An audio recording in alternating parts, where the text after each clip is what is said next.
Uvasi Poken waqala ukudayisa impahla ezakhiwe ngesikhumba emuva kokudilizwa embonini yengubo eminyakeni emine eyedlule. Lo msebenzi wawuqala echithela isizungu kodwa manje usuphenduke ibhizinisi eliyimele.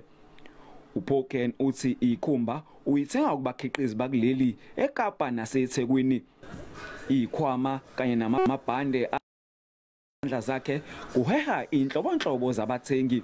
Itafula lakhe lise social gallery ePavilion Shopping Center okuyona kuphela indawo lapho umkhiqizo wakhe utholakala khona.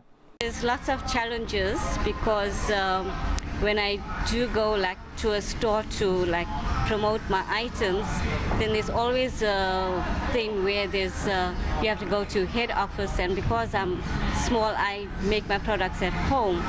So like they're not interested in small businesses. uPoken uyingxenye yabakhiqizi abayishumi abadayisa imikhiqizo yabo eSocial Gallery.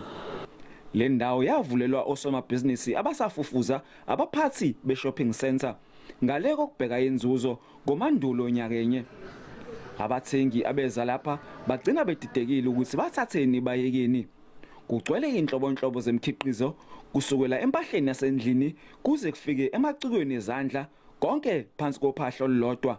Labo somabhizinisi bathi ukudeleleka kwemikhiqizo yakuleli kuza ngendlela eziningi ezihlukene. Abantu bayakhala bethi siyabiza kakhulu and abanye abafuni ukuthi bekujwayele ukusixhasa sama businesses akhulayo emphakathini.